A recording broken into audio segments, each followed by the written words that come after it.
Hello, everyone. Thank you so much for joining this session, and a great big thank you and my respect and honor to the Rice family for hosting this forum. So I'm just going to give a very brief introduction about myself. All right. Hang on. I'm trying to figure out. Okay. So I come from a family of spiritual practitioners dating back 4 generations all the way to my great-grandmother. And we run a holistic center called Heaven on Earth. And we often invite foreign practitioners, usually from the US, UK, and Australia. Okay, so if you are a spiritual practitioner and you're interested to come practice in Singapore, get in touch with me after this session. Okay, so when you are growing up in a family of healers, physicians, psychics, it was the most uncool thing you could think of growing up. So I kind of rebelled. I went into fashion and had a very successful career in the fashion industry. But I had my spiritual awakening back in 2011, and that changed things. And it put me on a different trajectory. And since then, I've joined the family business, so to speak.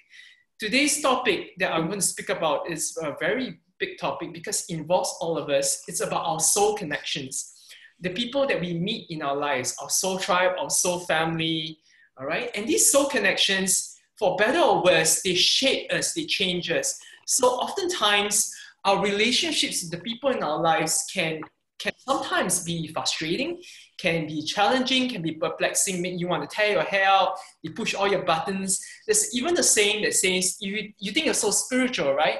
So you're so spiritual, go live with your family for 1 month and then see how spiritual you are, right? Because they trigger you, they know where all the buttons to push.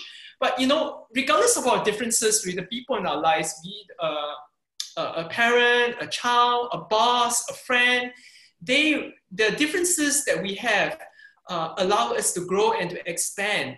And so it's all blessings, okay? So the overall umbrella, we call it soul connections, but they really can be split into 3 main categories. I'm going to run through the textbook definition of these 3 categories.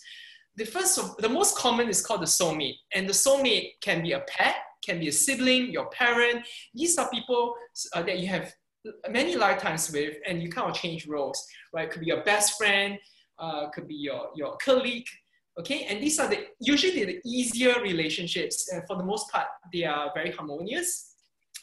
And next comes the karmic partner.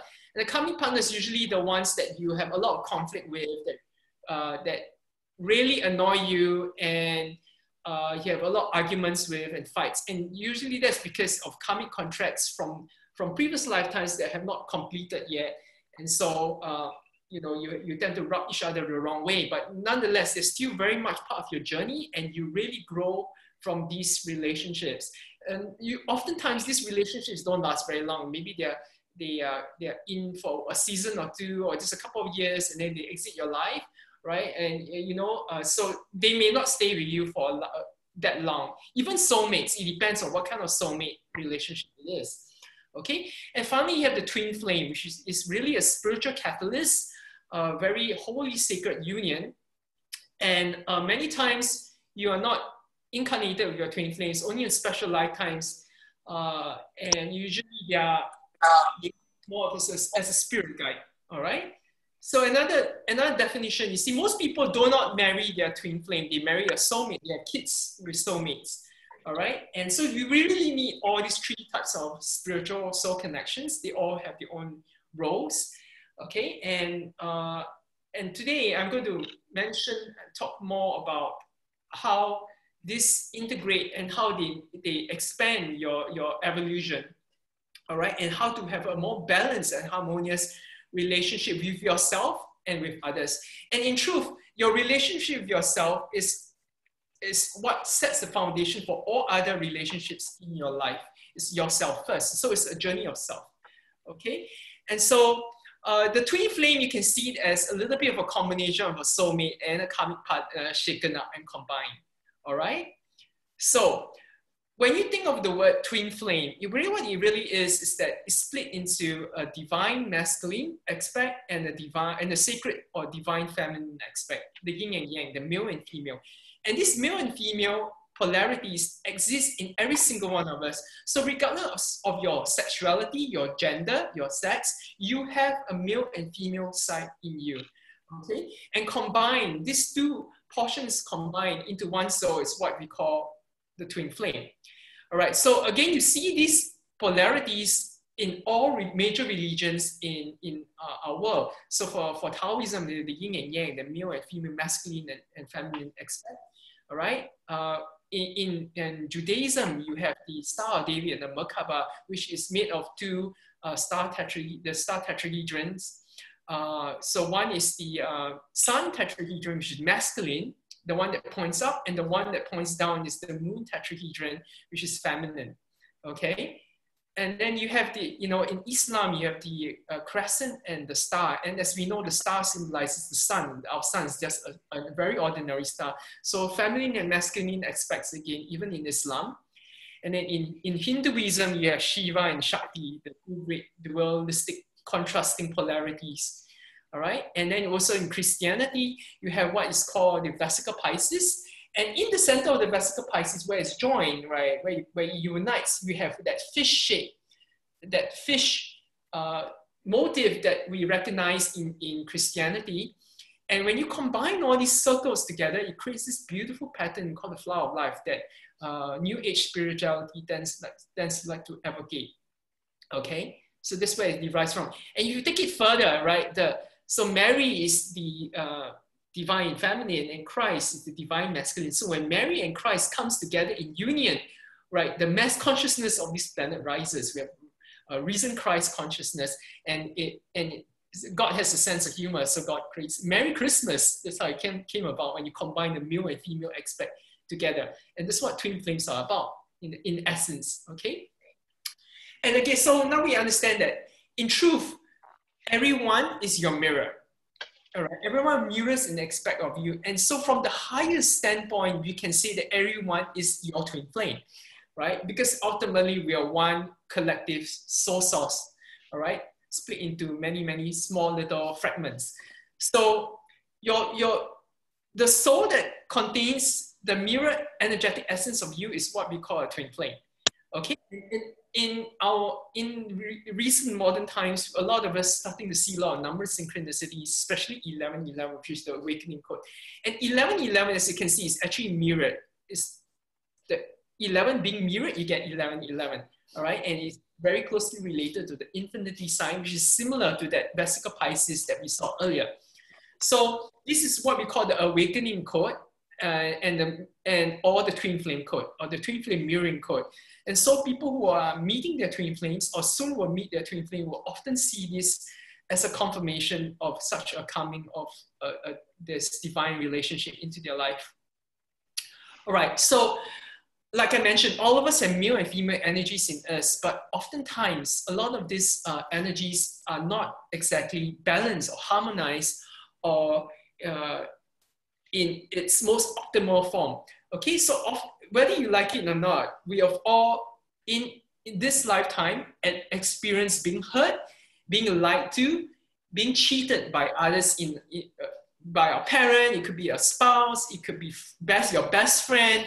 And so a lot of us carry these woundings in us, this as trauma, as and we face rejections, isolation, loneliness, shame, guilt, and these are just all human afflictions and human conditions.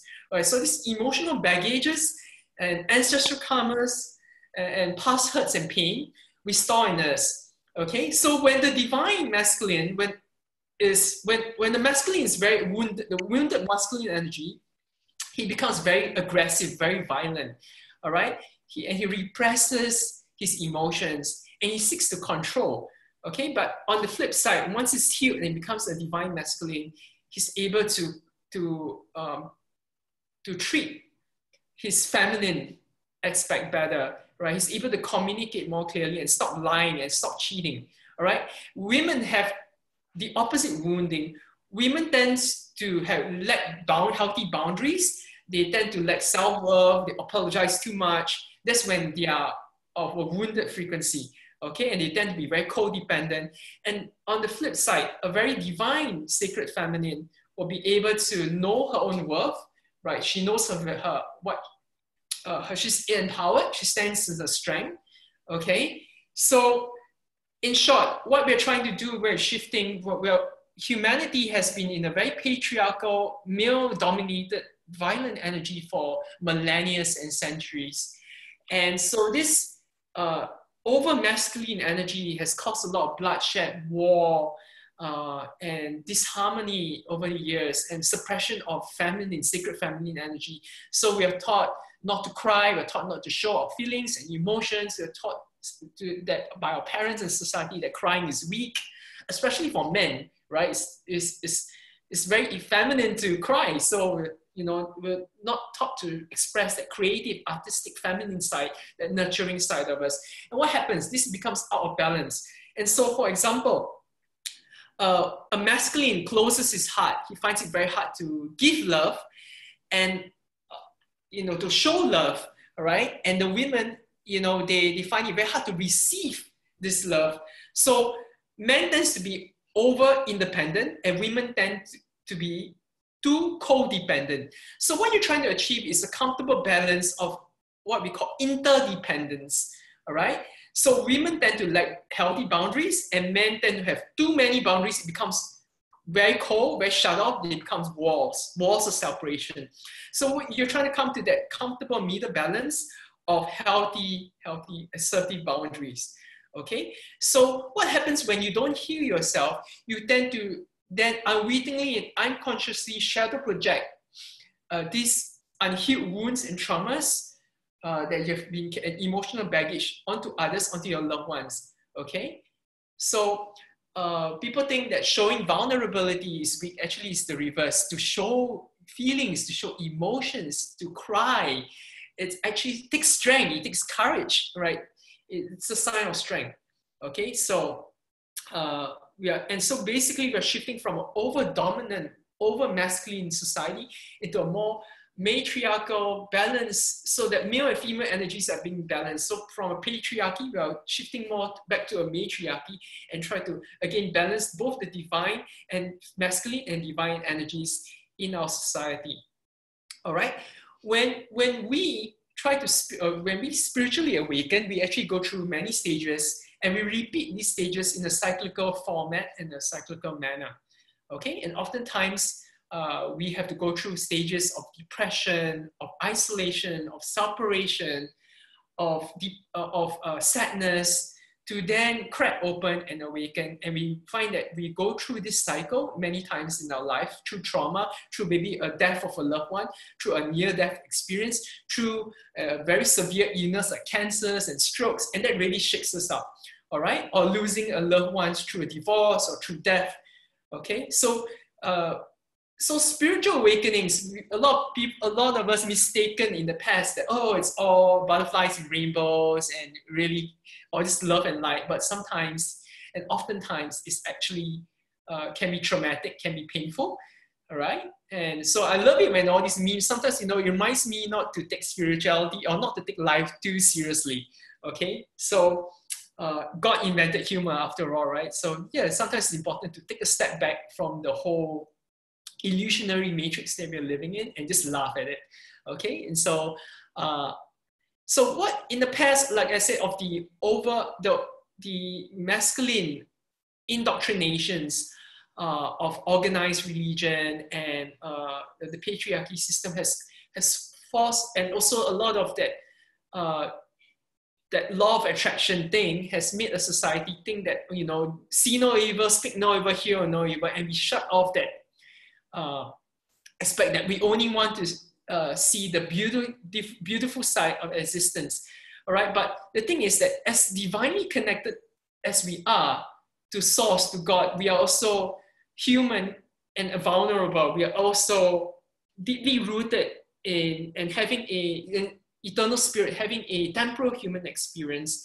And so we are learning that fake positivity doesn't work anymore. And so in the past, a lot of us did a lot of what's called spiritual bypassing, numbing. You see, even numbing yourself and escaping life with meditation and spirituality and religion is no different from escaping with alcohol, sex, pornography, video games, shopping. It's basically the same. And I was guilty of this myself when I was new in my spiritual development.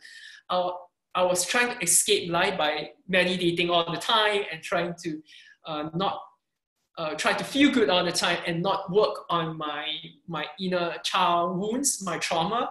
In fact, most of the time I wasn't even conscious and aware that I had all those issues like lack of self-love, lack of self-worth that I had to work on. And so basically, we blind ourselves and repress and suppress so much of our emotions, especially as men. We're so cut off from our feelings that we only want to see only the good and not the bad and not the human side of things. And that becomes really dangerous because you're not owning, you're not taking responsibility, you're shifting the blame to God, to your family, to your spouse, and then you're not owning your shit, you're not working on yourself, you're not healing, you see? And so this spiritual dishonesty, it's very prevalent, and what you say is that you cannot sidestep, you cannot sidetrack, you cannot try to avoid working on these issues and this trauma and this emotional baggage that you have accumulated since young from this life and perhaps from other lifetimes. All right, so it's a lot of karmic clearing that we are doing collectively, looking at our wounds and integrating this human side of us, our vulnerability, and expressing our feminine side and nurturing it. All right, and because so much of us and society has shunned and neglected and tried to escape and suppress and repress working on ourselves, this pandemic, this lockdown, it's kind of like a collective dark night of the soul, a collective spiritual awakening of coming of age, that we are purging and releasing what no longer serves us and being very conscious and aware. It's like kind of like a system reboot or system reset where the old corrupted programmings, the old pain is rising to the surface for us to be aware of, to look at and finally clear it out, okay? And because a lot of us do not volunteer to do this inner work, spirit or the universe has to find a way to force us to look at these wounds and traumas. And one way of doing it is through letting us meet our mirror twin, the mirror aspect that mirrors all the darkness in us, not just all the light and beauty, but all the unhealed wounds and trauma, to allow us to be conscious and aware so that it rises to the forefront. And so when people meet their twin flames, they tend to go through what's called a runner and chaser dynamic. And so it's what we call the 4 attachment styles, again, the anxious, avoidant, the runner-chaser dynamic. And then what it does is it triggers in us the wounds of isolation, or loneliness, or rejection. Come on, all of us have experienced rejection in our life. We hate it, right? And all of us have been rejected by someone or something, and we feel, in moments, we feel lonely and isolated. And the thing is that we usually recover it. We don't deal with it. And because we don't deal with it, right, it becomes, again, unwittingly projected or unconsciously projected onto others. But it's not deliberate, it's because we don't know better. And so a lot of us, before we can come into a sacred union with our twin flame partners, we have to enter a cocoon state of darkness, or what's called colloquially known as the dark night of the soul. And this dark night of the soul, some of people mistaken it to be literally just one night. It's not. It's a series. It's a phase. It comes in waves over and over. And usually an eclipse has a tendency to trigger it. Not all of us go through it at the same time, of course, because we can't all, if we all go through it at the same time, society will collapse, right? All of us will be knocked out. Right, and even my own dark night of the soul lasted for over 2.5 years. Okay, and it was very intense. It came in batches as I healed aspects of myself, like self-loathing and lack of self-acceptance. And you know what it is the darkest nights produces the brightest stars. So it's a very sacred process of purification, of trauma release, of deep healing like never before. Okay, and oftentimes it's triggered by a karmic partner or a twin flame. Even a soulmate can trigger it, but usually it is triggered when it happens. It can also be triggered by a near-death experience, or a loss of a loved one, or loss of a job, or even this pandemic right now, it's completely shifted and in a way took away the carpet from under our feet, the rug from under our feet, and turned everything topsy-turvy for so many of us. A lot of us have lost our jobs, we lost our incomes, our former way of life, which was not sustainable anyway, is taken away from us, and now we have got to look within. And so it's kind of like a phoenix rising, and the phoenix is symbolic of the sacred feminine, because again, the feminine is rising to take back its power, its rightful place alongside the divine masculine, so that's equal 50-50, all right? And so we have to die first. The old side of us dies, and from the ashes, are we reborn anew, like the phoenix, okay? And so when we say twin flames, you're kind of playing with fire, and you play with fire, you get burned, right? So it's kind of burning of the old you, okay, when you meet such a twin flame counterpart. And so remember when I mentioned that metamorphosis of the butterfly, the caterpillar has to enter a temporal state of being in a dark cocoon for a temporal period. Nothing lasts forever, nothing's permanent, all right? So that cocoon stage allows it to then break free and see the light again, and it upgrades with beautiful wings. So we're going through a purification process, of upgrading, evolution, ascension process, okay? And this is what's happening for all of us. And so what's all this about? Ultimately, all your soul connections, especially the twin flame connection, leads you back to self-love. It always leads you back to yourself. And this is, and because it forces you to work on yourself when before you could not, or you did not, or you didn't want to. And so it's a spiritual accelerant. It's a spiritual catalyst to get you to the state of unconditional self-love, to experience that self-love, to experience unconditional love in all its purest form. Okay, so as the Whitney Houston song says, the greatest love of all is to learn to love yourself. And as easy as it is to say, it's easier said than done. It's actually quite a challenging thing to do. It's not something that you press a button and it can be achieved overnight. It's something that takes a long period of time, maybe even lifetimes to achieve sometimes. Okay, and what it is when you meet your twin flame, or when you meet your soul partner, it accelerates that portion to let you heal that aspect and come to that self-realization and self-development and self-love very quickly. And of course, something that's so intense and so quick usually is a little bit painful, a bit challenging. All right, there is an English phrase that says hindsight is 20/20, and I think it's nothing is a coincidence, right? It's very interesting that we as humans, we call perfect eyesight, perfect clarity 20/20, and this is the year of 2020 that we as a human collective, as humanity, is coming to clarity, coming to a greater awakening and consciousness that our former way of doing things was not sustainable and cannot continue. Nothing stays the same after all. And so we are finally realizing it, and that's why it's hindsight, all right? And so we're coming to this perfect sight of 2020. And we realize that, moving forward, things like artificial intelligence, virtual reality, environmental sustainability, biofuels, robotics, driverless cars, cryptocurrencies, blockchain technology, fintech, biotech, even something like spirituality and meditation. These are sunrise industries. E-commerce, they're slated to rise. As the old patriarchal systems falls apart of, like, say, all the earthbound stuff like luxury and fashion. Like I mentioned, I used to work for the fashion industry. All right, luxury brands, fashion, real estate, retail, these are dying trades, right? Oil and gas, it's not enough fossil fuels left, and it's polluting the environment anyway. So these are being replaced by the more, the higher frequency, the new stuff, and we are forced to adapt as a collective, okay? So this is my favorite phrase, because ultimately it really, really doesn't matter. At the end of the day, if all you took from my speech today about soul connections and twin flames, it's all about self-love, and ultimately all about love. It's just one single word. It's the highest vibration known to us in our human form, all right? It's our divine blueprint. So the question really is irrelevant. Love is always the answer. What do you love? Who do you love? What do you love to do? All right. Why do you do something? Is it because of love or fear? In truth, fear is only it's a contrast of love. Just like hot and cold are the same thing. Measurements of temperature is subjective, right? So without light, there's no dark. Without fear, there's no experience of love.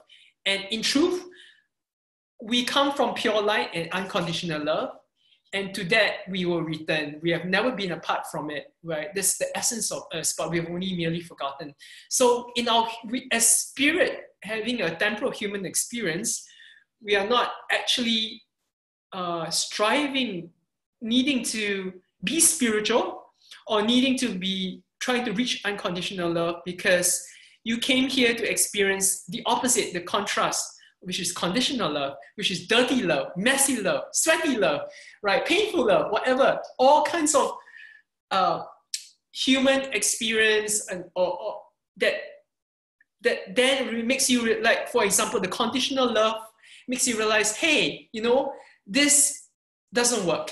Then what you can flip it and experience the opposite. Then only by experiencing first that conditional love does not work, can you then switch to say change it and flip it and accelerate and extend to the opposite, and then experience giving and receiving unconditional love by first experiencing giving and receiving conditional love yourself and realizing, no, you don't want that anymore.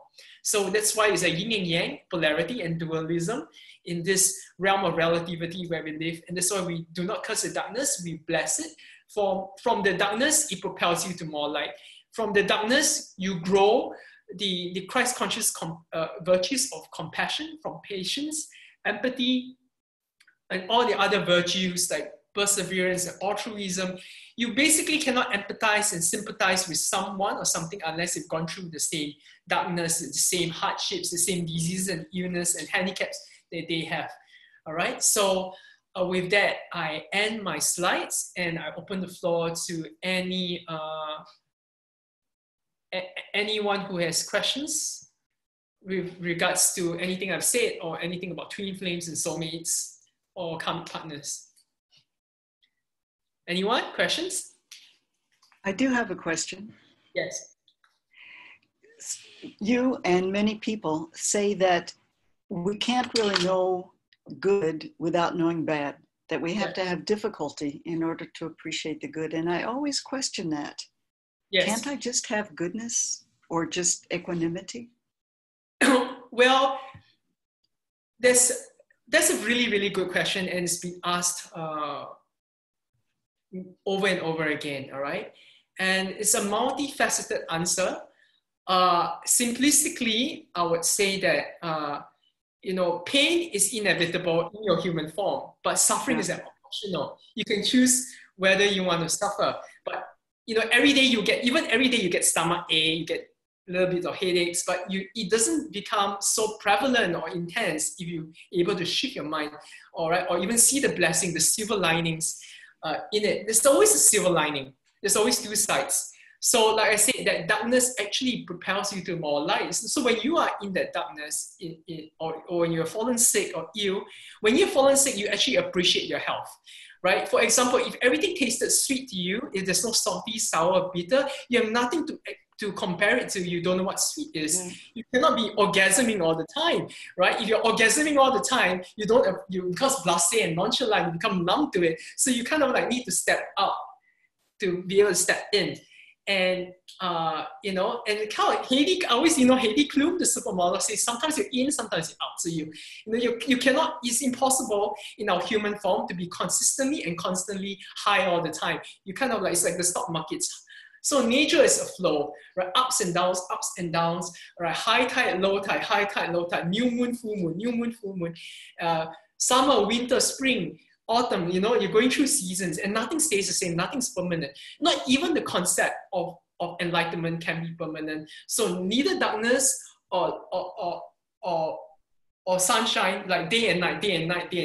So neither perfection or light or or feeling good is permanent, or thankfully, pain, illness, darkness, none of it is permanent.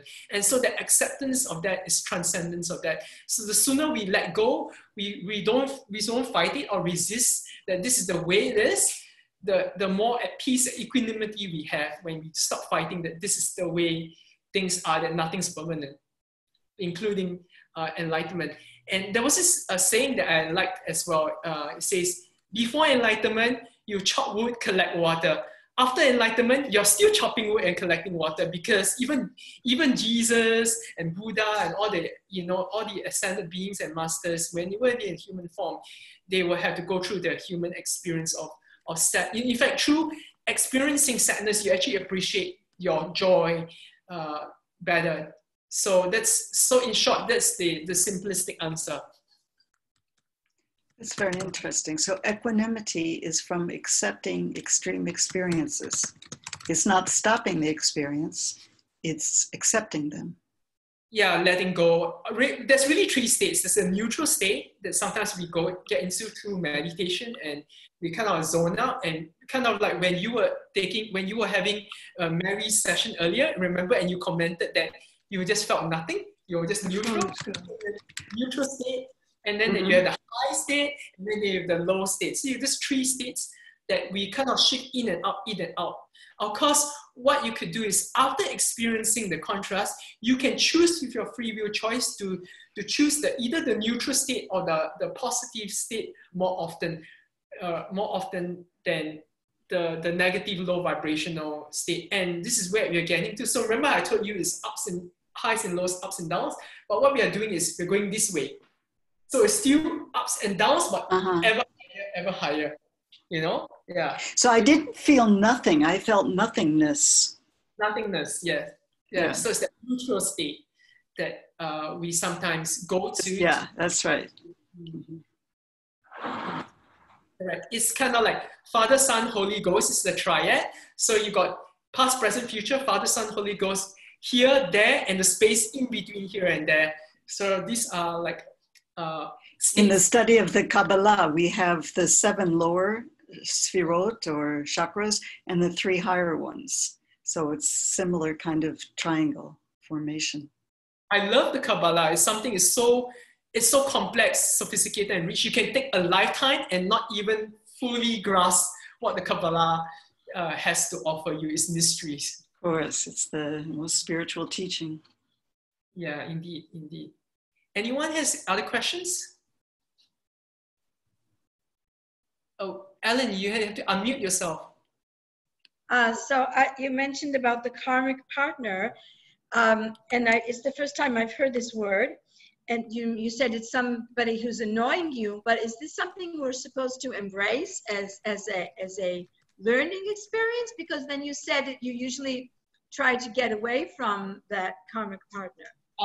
Yeah. I think it's just human nature to try to get away. But for example, some people you simply cannot cut off, right? Like for example, like family is harder to cut off, for example, right? If someone's already your son, your parent, how do you cut them off? What you need to do is find a detachment and bless them on your journey with love. All right, and whatever they trigger in you is usually stuff that you need to continue to look at and work on, and usually we are not brave. Initially, we are not brave enough to look at it. So we go through all the stages. All of us have to go through blaming, being angry. But how long we stay in this state is up to us. You see, and so as you ascend, as you grow, those states become faster and shorter and lighter as you ascend. So in other words, you reach a state where you become impervious. They're just there, but they no longer annoy you. They just don't annoy you. You just let them be. It's letting go. But you don't get to that state until you look within yourself and heal the aspects that why are you triggered in the first place? And so when you come with karmic partners, you tend to say, you know what, get out of my life, and usually don't see them again, or they cut you off first, all right? Or and with twin flames, you usually don't have that option, because that energy of annoyance comes back to annoy you because ultimately they're twin flames yourself. That's why you can't detach. You can't cut it off.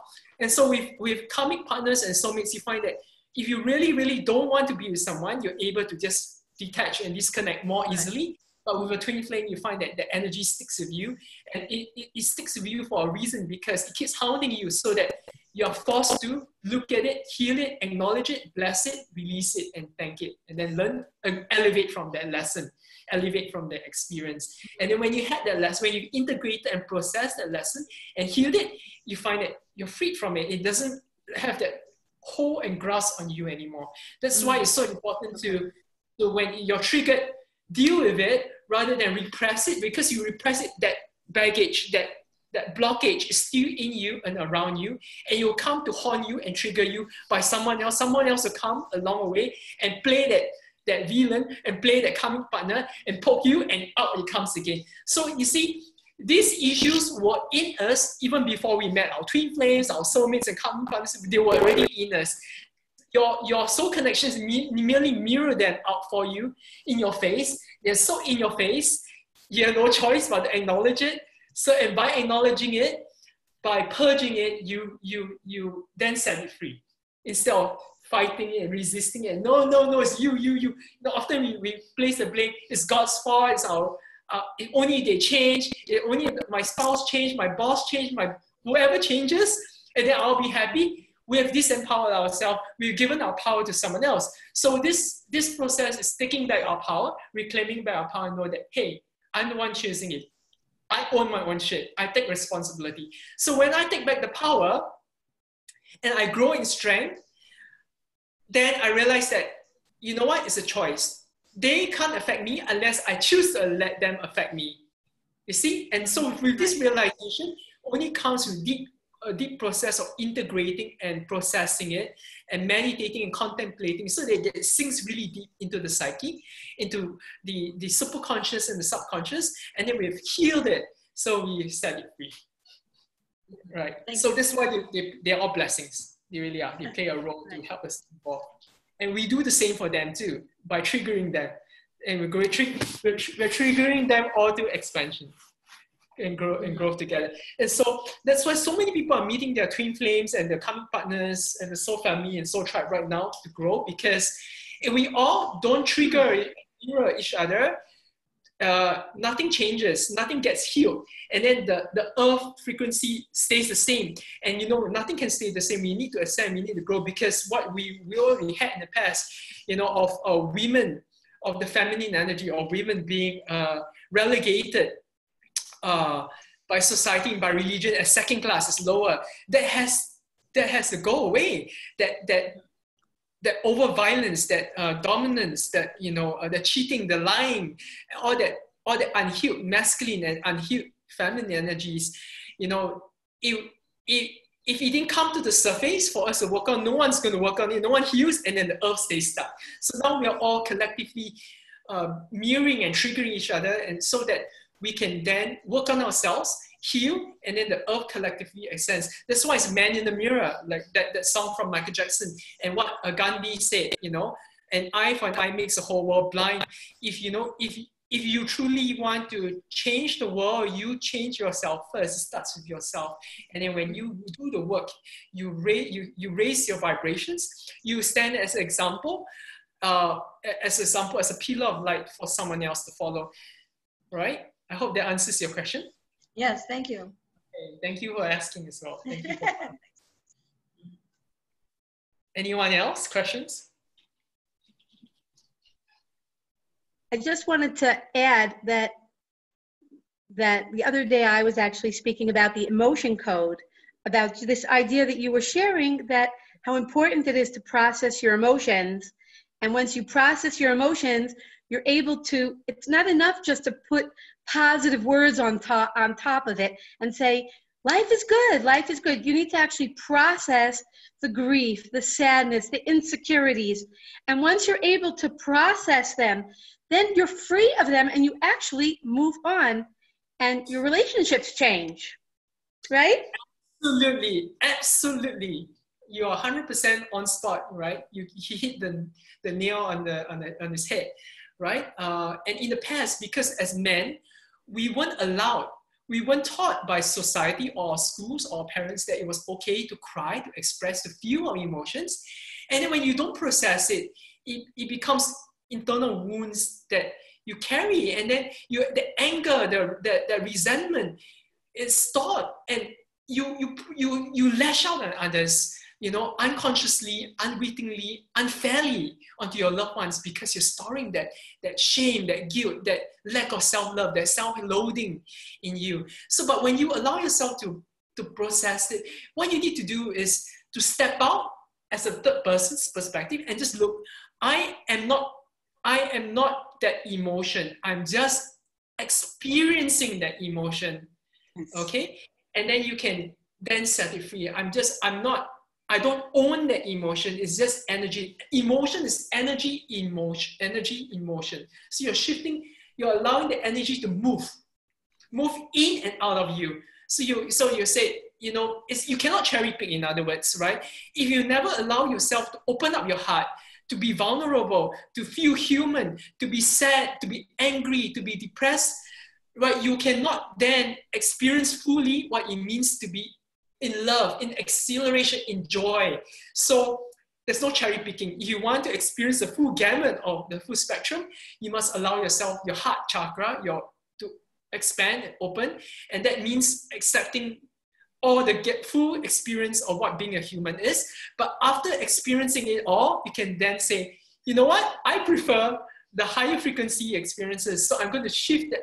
So that space of experiencing the darkness or pain shortens and lightens. So in other words, it's not that you don't have pain around you, right? It's just that you don't experience it as suffering anymore because you shifted it.